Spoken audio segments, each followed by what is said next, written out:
Hello guys, I'm Sandip. I'm a physics faculty at AskIITians, and in the previous session we have started one chapter which is called as sound, and we also know now that the sound is a type of longitudinal wave, and again longitudinal wave is the type of or mechanical waves which actually requires a medium.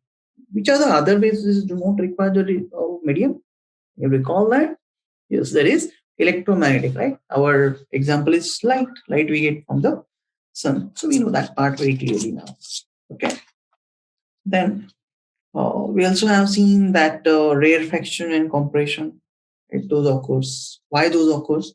Because every particle, just like us, want to disturb the adjacent person, right? So particle also do the same thing. So that vibration occurs. I told you one instrument is there. Which one? Oh, tuning fork. That's right. So tuning fork is actually that arms goes away, then particles will get disturbed. There will be compression. Compression means what? Volume decreases, pressure increases. Very easy to understand. Compression means uh, that column of the air particles is going to take small size now. So volume small size means what? Volume decreases, and volume decreases, pressure increases. So the sound also relates with the pressure, right? I told you the example of Hulk also. Incredible Hulk. How to stop him if you ever encounter him, right? Okay. Good. So that's what we have seen. In today's session, we are going to talk a little bit about that longitudinal wave again. And also we are going to talk about range of the frequencies, right? Like infrasonic rates or ultrasonic rates. Now, you may have seen in the night time there are many bats around, right? Most probably in the village part, we can say. Not in the cities. Cities we do not see the lot of bat. Bat means what? I'm not talking about a cricket bat, like right. Bat is that small bird, you can say. Now that bird, how actually he is not. That bird is not blind. Bat is not blind. It has some vision, but it's not powerful as, let's say, human vision. Right. So it also use the technique of ultrasonic waves to detect the objects or obstructions. How to fly, how he's going to do that, we will also check that one. Okay. Good.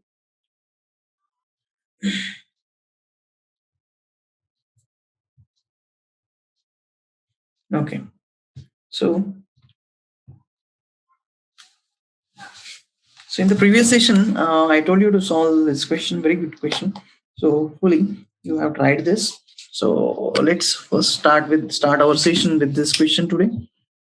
The question for this question, we are also going to require one relation for the velocity. Normal velocity is relation. We know velocity is equal to what? Let me write it here.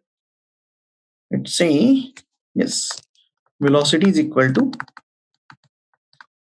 distance upon time.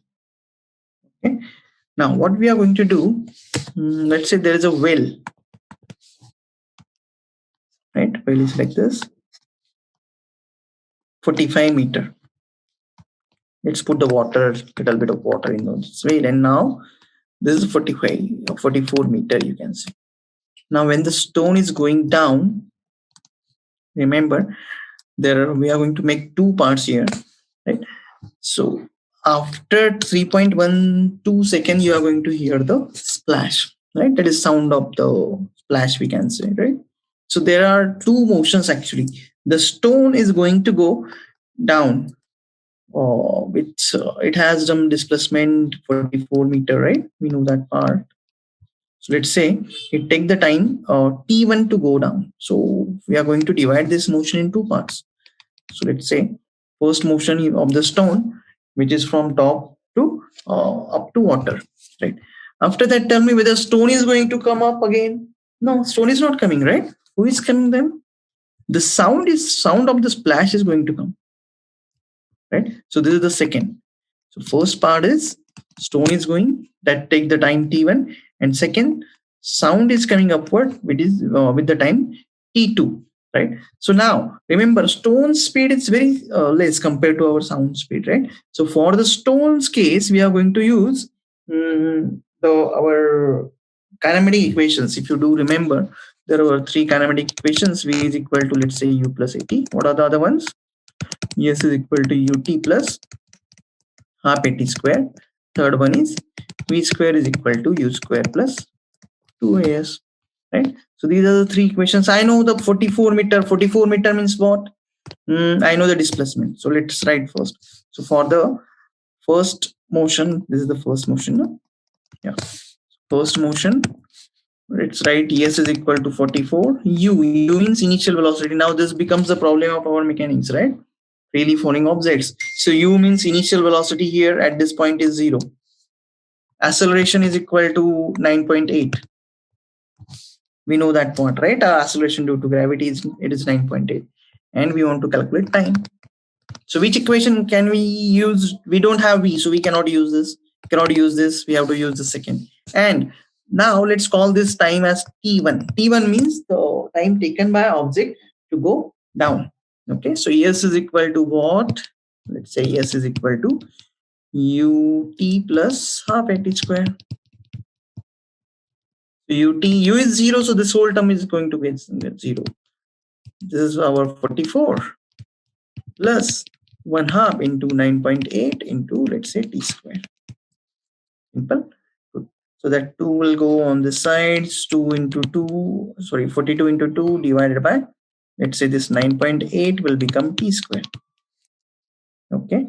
So if we do a little bit of calculation there, I think we can write this as, let's say, 20 or 88. Let's say this is 88. This is 49 into 2 into 20. I'll get something like this actually, right? So T will be approximately, you can write this T. This is 10, 8, 80, almost 19 divided by, or 18. 80 means almost 90, right? So approximately, let's say 30. And this will become, let's say, divided by 7. So almost we are going to get 30 by 7, right? Less than 30 by 7 actually, but let's say 30 by 7. So if you divide this T1, you will get it as, no, we are getting something wrong here. Let me check. 10, 20, we are getting 10, 8, 80. Comes, so 44 meter deep whale is given. So 44 into 2 is 80. Okay. I have taken this double. This becomes 10. Okay. So I just shifted 1 point and written the 98 as 49 into 2. So I think this will almost become 440. Right? Why? Because I'm dividing this 440 divided by 49 is t square. And I know the square root of 441 is 21. So this is 440. Let's approximately take it as 21. And this is 7. So almost 3 seconds is the time taken by a stone to reach at the ground. Okay. So I also know that total time is 3.12. Stone takes the 3 seconds to reach at the bottom. So now tell me, using this 2, can I say T1 plus T2? Let me write it here. Right. So I can say T1 plus T2 is equal to 3.12 second.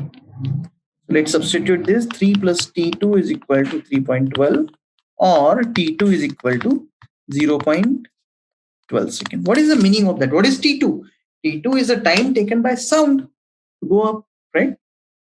Now, as the sound has a lot of speed, so we don't have to use the kinematic equation there.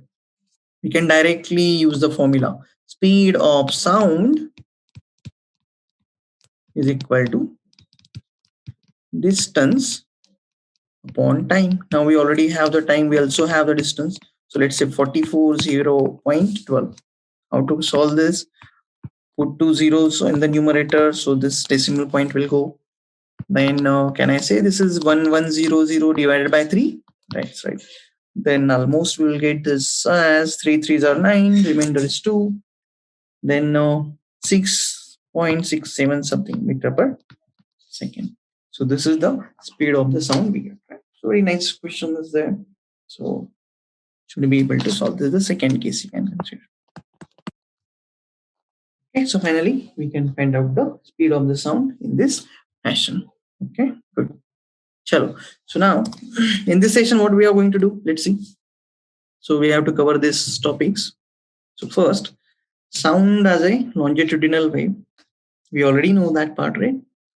How it works. We are also going to see that. Then yes, here is one image you can see. Nice animation there. That is a slinky, right? Slinky, that springy type toy, right? So if you give the push to the slinky on this side, you can see what is happening. Those particles are vibrating like perpendicular. Perpendicular to what? Propagation of wave. Now you can see that wave is moving in this direction towards the right. And particles are performing the perpendicular motion. What is happening in case of longitudinal wave? Right? Particles are moving parallel to each other. Right? So that is the longitudinal wave. Okay. So as we already know, sound is our longitudinal wave, which is created by what? Vibration. Vibration of what? Oh, rarefaction and compression, we can say. Because of what? Because one particle is disturbing the adjacent particle, right? Okay. So this is the longitudinal or transverse. Then we are going to study compression and rarefaction. Then what is the equation of wave? We also have to see that. And what are the formulas? Actually, we have used one formula. Then we also need the formula for wavelength, frequency. That formula we are going to study in this case. Then reflection of sound. What is reflection of sound? We know the light is reflected. That part we know, right? From the mirror, light is reflected. What about sound? Yes, sound also gets reflected. How? That we will see. Then we have application of multiple reflections there, right? So multiple reflections means as similar to light. Light also can reflect multiple times, right? Like this is if these are the mirrors, two mirrors you keep, light goes here, then goes here, goes here. Same thing is also going to happen with the sound. Okay. Then hearing range.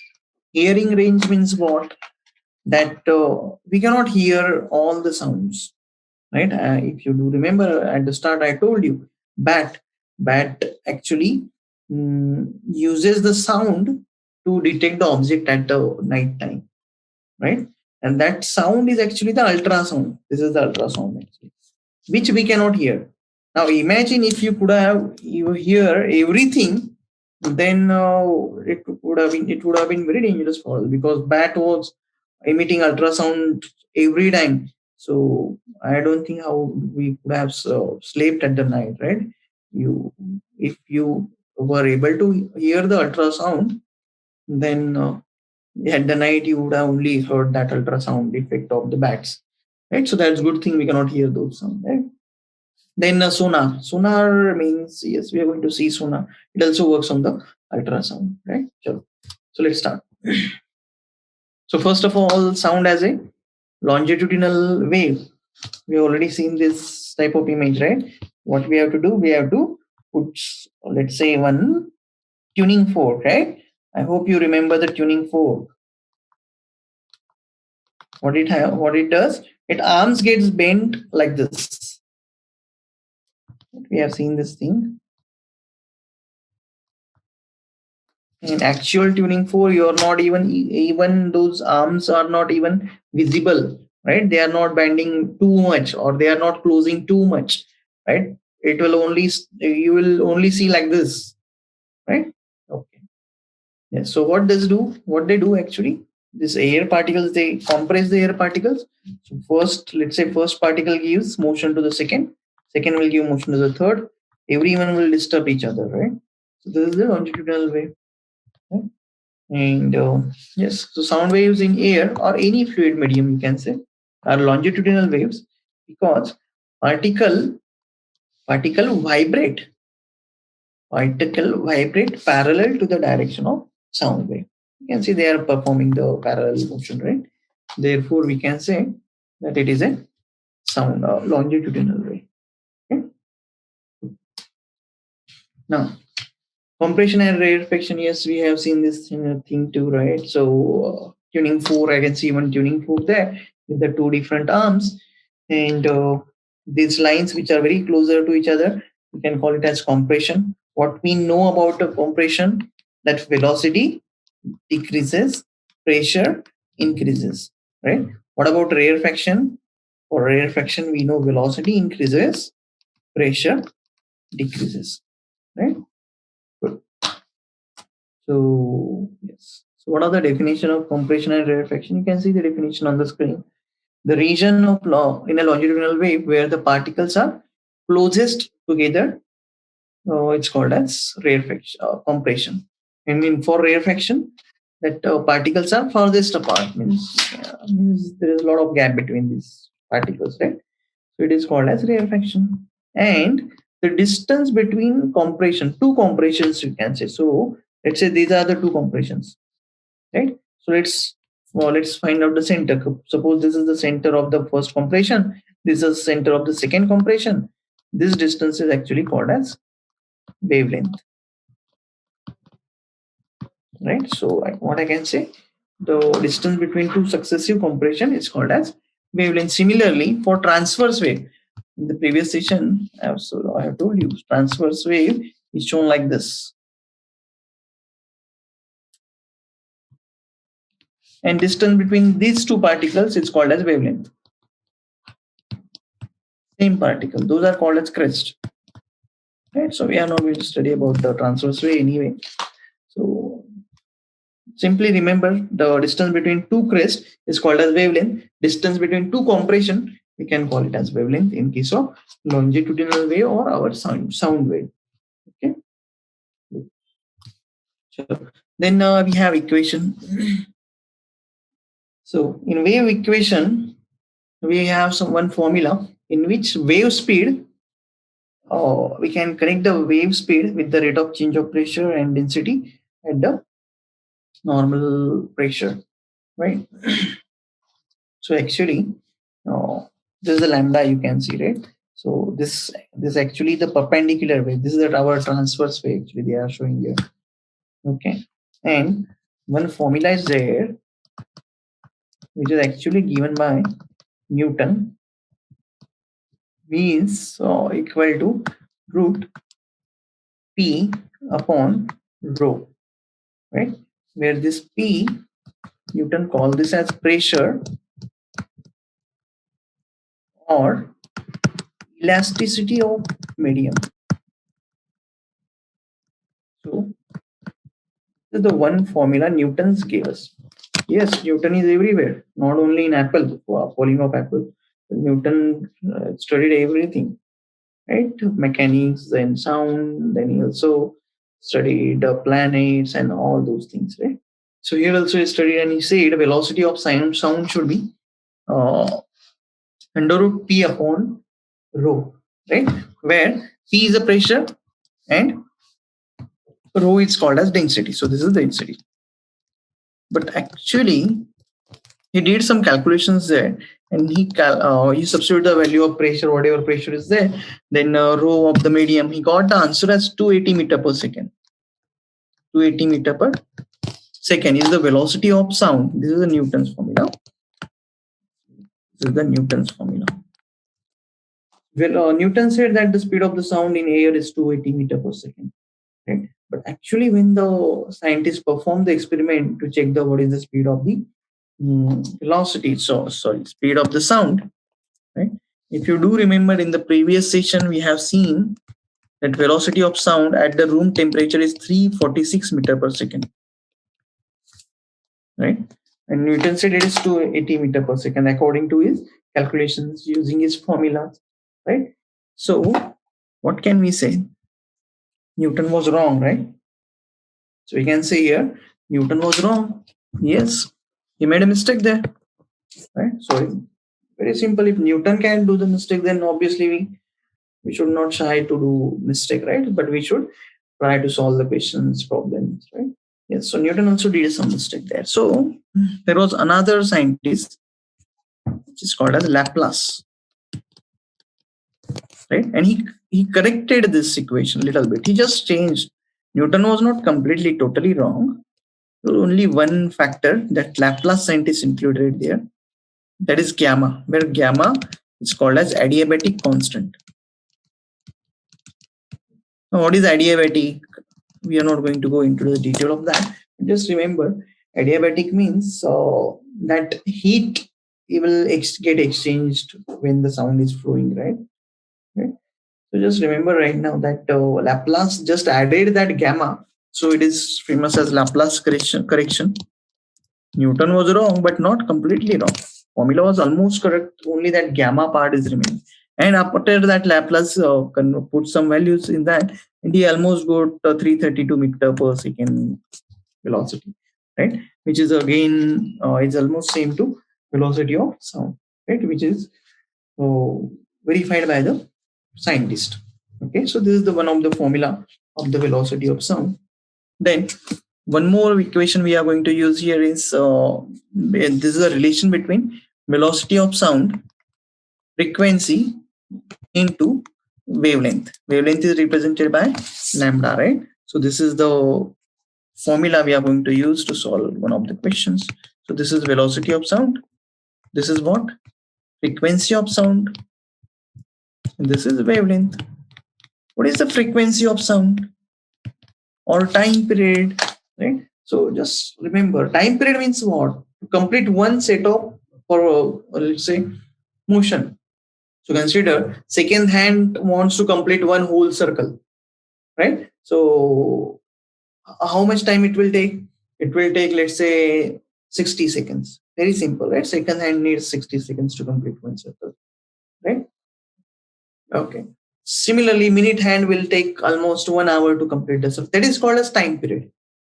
Now, what we can say this time period for this equation or the wave or the velocity. Now, this compression rarefaction. Consider if this is the first compression, this is the second rarefaction, right? So obviously it started from here.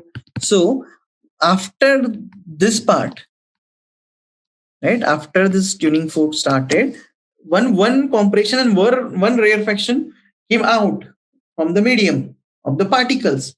Then we can call it as one time period, right? And remember, frequency is equal to 1 upon t. 1 upon t means 1 upon time period. Means frequency is simple meaning, you can say that how many rarefaction and compression we got in, let's say, 1 second. Okay, so there are many compressions, right? Like most of the tuning forks, if you do get to see the tuning fork, they mentioned that on the tuning fork that it is, let's say, 512 hertz. Hertz is the frequency of unit.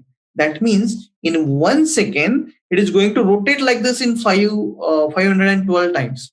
That's why we cannot actually see those vibrations, because you can imagine in 1 second it is vibrating for 512 times, right? Very difficult thing, right, to observe. Okay, so this is another formula we are going to use. Simple, velocity is equal to frequency into wavelength. We have already seen what is wavelength, right? Wavelength is the distance between, let's say, two successive compression.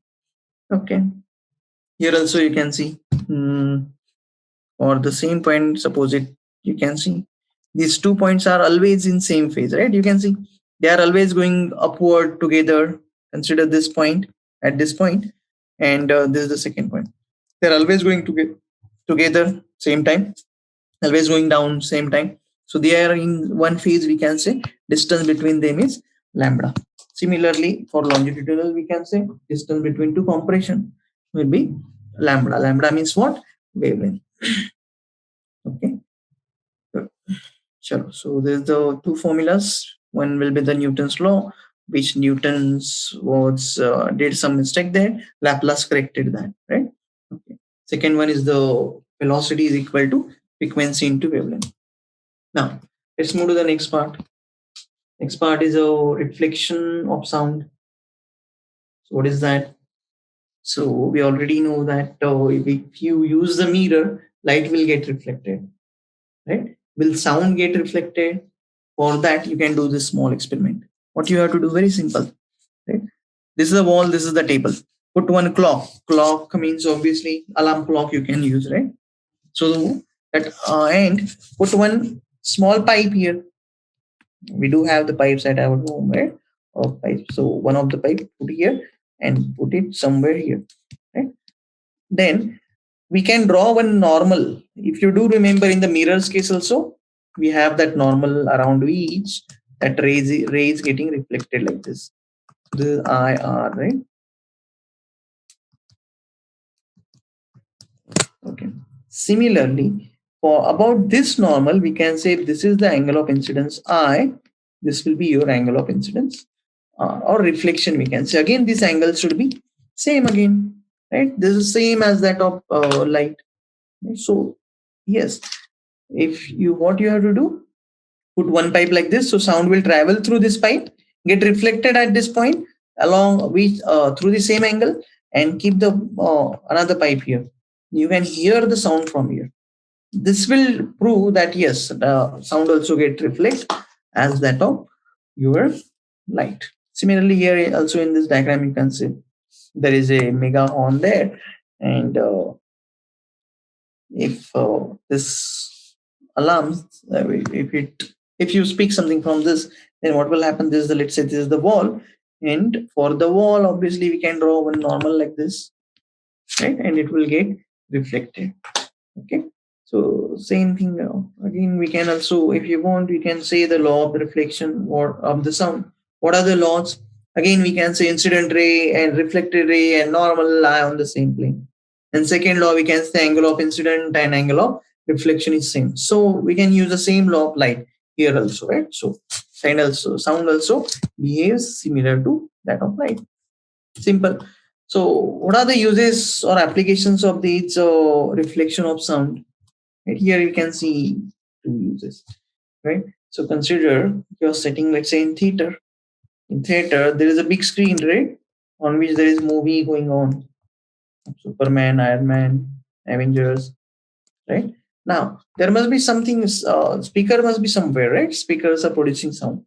Now, ceiling is not straight. You can observe when you go to the theater, right? Ceiling is not plain ceiling. It is actually the curved ceiling. Why? Because whatever sound we are getting, it will get reflected at different point, and then you will it will reach to you wherever you sit, right? So it doesn't matter. You are sitting here, yes, you are getting the sound from many directions, so it will reflect many times. It is called as multiple reflection, actually, right? So you are going to get the sound. Similarly, if you are sitting here, sound will go like this, like this, like this. So there are many reflections. Obviously, what we can say, intensity of the sound will be more, so it will be easy for you to get that special effect of the sound, right? So you'll hear it very better in theaters, right? So that is the one of the application of the multiple reflection. Then what is this? Stethoscope, right? We know that. Who has this thing? Doctors. Right. So what happens actually? Doctors put this earplugs, right? These are earplugs. We can say just simulate our headphones type. Right? Put those earplugs in their ear, obviously, and this part of the stethoscope they put near the heart of the patient, right? So the sound generated by the heart, obviously heart also must be vibrating, right?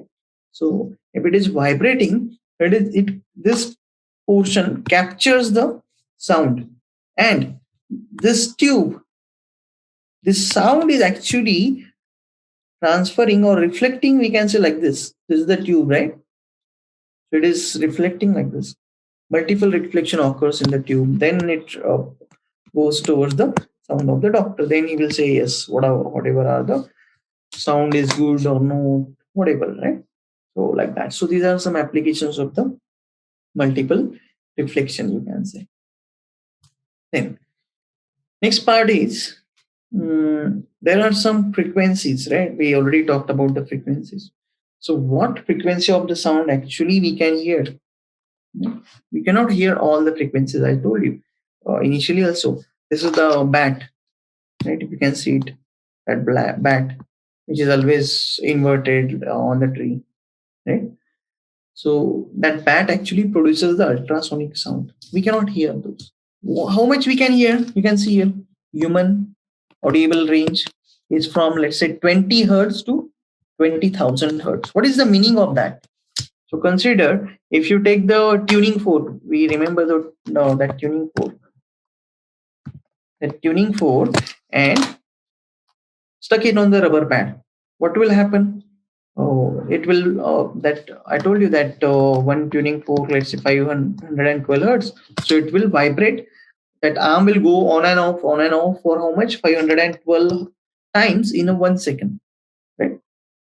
Similarly, we can hear that sound, obviously. Now consider, if we take the tuning fork which only, let's say, has the frequency 10 hertz. Remember, 10 hertz, our starting range is what? 20. How much is the maximum we can hear? 20,000. So we will not be able to hear 10 hertz, right? Like this. Also, you can say after 20,000 we cannot hear any sound. Who can hear the sound? Right? You can see the dog, cat, right? Though those animals can hear the sound which are very smaller, right? Which are coming from the long side. Therefore, we keep them as a pet, right? Because dog is very loyal to human, they say, right? And it also saves us from many burglars. How? Because their hearing sensation is very good compared to human ears, right? So dog can actually hear the sounds from a long distance. So whenever there is something wrong is going on, something burglary is going on, yes, dog understood it beforehand, right? So remember this part. Then yes, here you can see elephant, and mole means, mole animal is something very small animal, something like rat, we can say, right? So elephants, mole, those animals can hear the infrasound. Infrasound means what? Infrasonic means what? Which are sounds or frequency which is less than 20 hertz. So let's make this is at, this part is at 20 hertz. This is 20,000 hertz. So infrasonic means less than 20 hertz. 20 to 20,000 means audible range, we can say. Humans can hear. After 20,000 to 40,000 or more than that, it is ultrasound frequencies, right? So, yes, cat, dog can hear up to 40,000. And this dolphin, bat, they can actually produce the sound, ultrasonic sounds there. Okay, so these are the differences. Now, here also we can see diagram of about different animals which actually can see hear the different sounds, right? Let's see. So this yellow part shows the our hearing range, we can say. This is 30 to 18,000 they are saying. Let's say 20 hertz, we already know 20 hertz to 40 or 20,000 hertz, right? So this is our range. Okay. Then you can see bats are going even into the ultrasonic range. Then dolphins are also there, right? Dolphins there. Insects are also there, right? So insects also can hear the sound which is more than us. And birds, yes. Then frogs have this much of sound range which is less than ours, we can say. Crocodiles can hear some infrasonic range, right? Like that. Dog actually can hear the more of the ultrasonic, little bit more than us, right? We have seen in the previous diagram, right? Like this. So there's just the comparison, you can say, of this, and which animals can actually hear what. Okay, good. Then, so as we are seeing, infrasonic, that elephants can hear the infrasonic sound, and the whales in the ocean, right? Whales are the very big fishes. They can actually communicate through each other with this infrasonic waves. Okay, and the infrasonic waves they create is very long. So a lot of kilometers they can actually communicate with the other whales. So let's say 100 kilometer. One of the whale is 100 kilometer away. Yes, they can send the infrasonic wave up to that. Right. We need the mobile phone to communicate in 100-kilometer range, but they can directly communicate, right, using the infrasonic rays. And yes, elephant also can hear those infrasonic rays, right? Then hearing range, we already have seen this one. Low pitch and high pitch. High pitch means highest frequency, 20,000 hertz or 20 kilohertz. Low means 20 hertz. Okay, so this is the range of human hearing in ultrasound.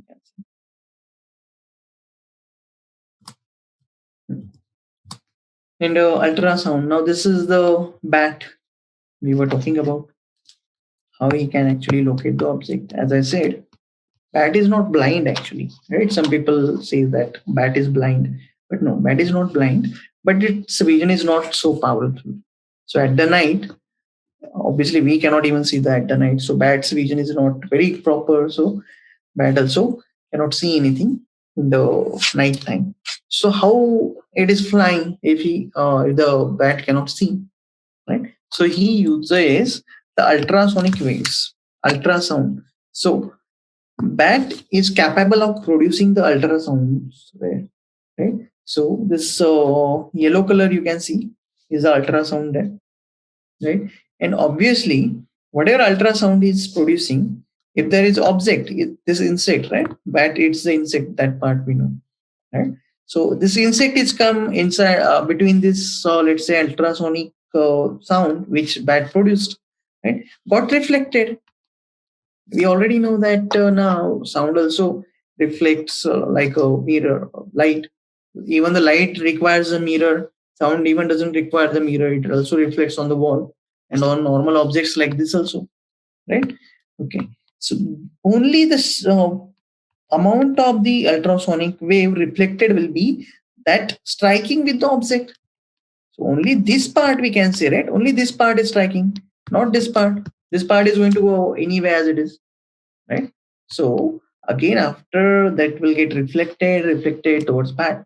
And then bat get the sensation, yes, there is some insect, and then bat can eat it, right? Not only about the insect, but consider if there is some wall here, right? He get the sensation, yes, there is a wall. Up to which height? What is the size? What is the shape? Yes, he can imagine everything only using this ultrasound. Okay, then he will change his path like this. Okay, so this is the ultrasonic use for the bat, we can say. So this same technique we also use in the sonar actually. Sonar means what? Now let's see. Sonar is a sound navigation and ranging, or it is also sometimes called as echo ranging. Echo ranging. What is the why echo? Because now this is the main chip, you can say. This is the main chip, right? This main chip is actually emitting the ultrasound. Similar concept as that of bat, right? So we can say, yes, we got this idea from the bat only, right? Okay. So this chip actually emits this. You can see these are the ultrasonic waves. Okay. Which it is sending in the sea actually. Okay. And what is the use of that, right? Now, if you know the velocity of ultrasonic wave and this ship or whatever instrument there which is emitting the ultrasonic wave, it's also capturing the reflected ray too, right? So here you can see, right, any object, let's say submarine, right? Enemy submarine is going through that water, then obviously that ultrasonic waves will get reflected, they are struck by the object, that enemy ship and submarine we can say, and that will get reflected towards this part, right, towards the instrument on our main ship, right? Then that our ship will understood that yes, there is enemy submarine is there, it is passing through our water, so let's attack, right? Simple. So So how to find out at what distance that shape is? We have to use this formula. Distance is equal to velocity into time. That is our basic formula. We know that part, right? Let me write it here. Okay. Just check what is happening. Yes. So as I was saying, that our basic formula is what?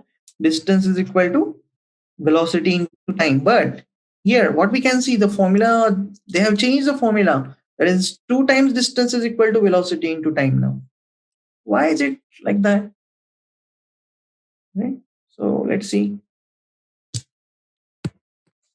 So our formula is distance is equal to velocity into time.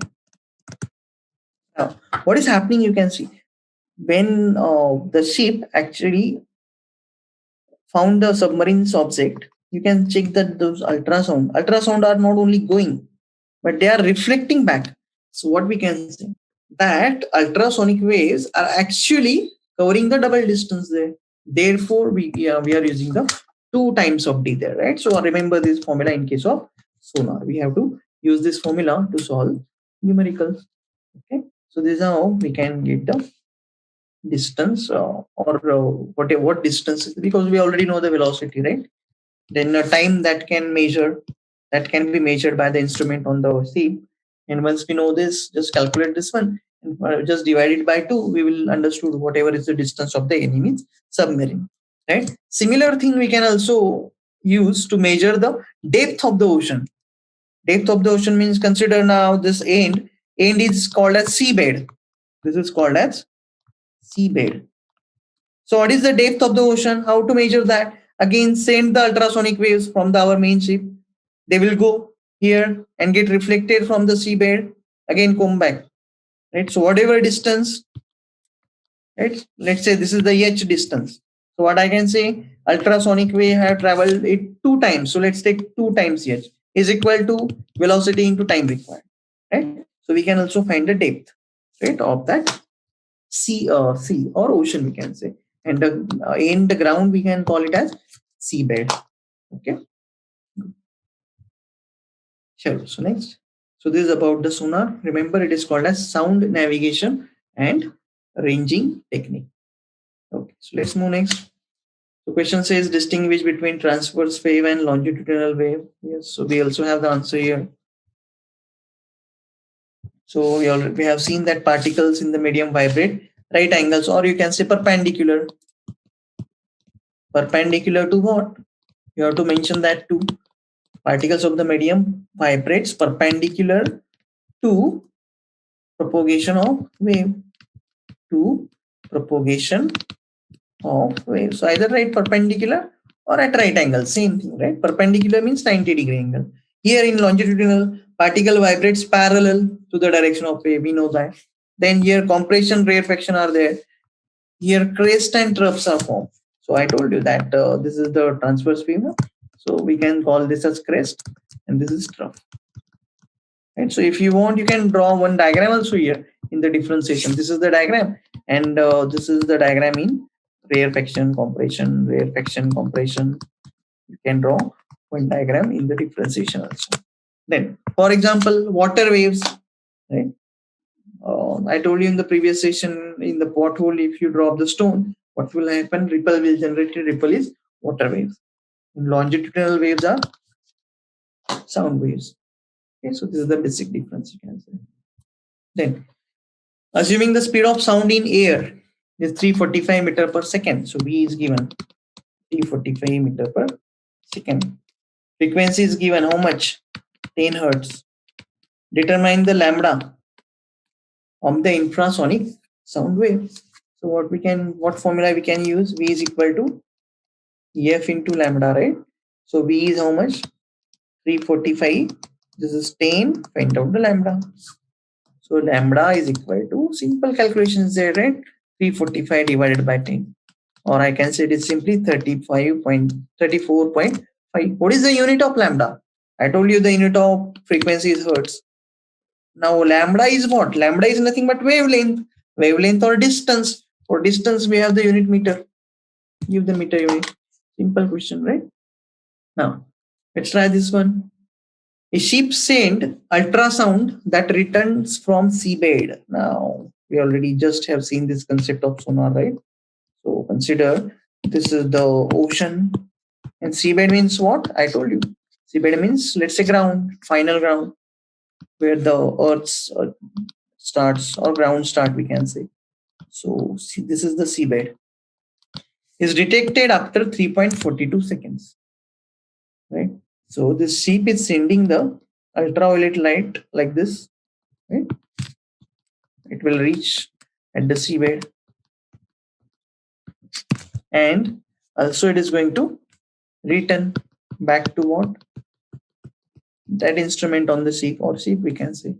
What is the distance covered? If you consider this as, let's call this as D now. D is depth. So double distance is covered, right?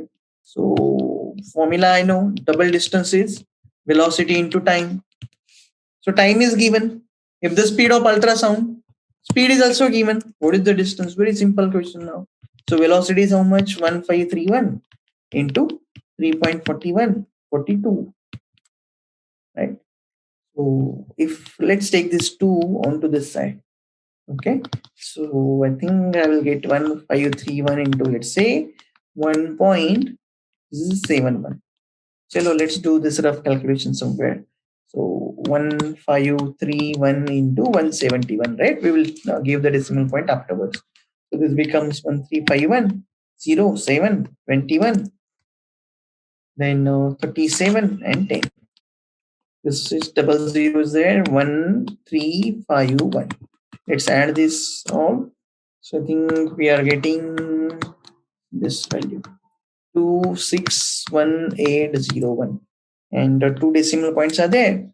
Decimal point will be here, meter. Okay, so this is the distance of the seabed from the, let's say, our sea. Okay, this is how we can solve. So in this session, we also have seen some problems too, right? Numericals, formulas are also important. Okay, and so this is the whole theory of the session. This is the whole session, we can say. So today we are going to stop here.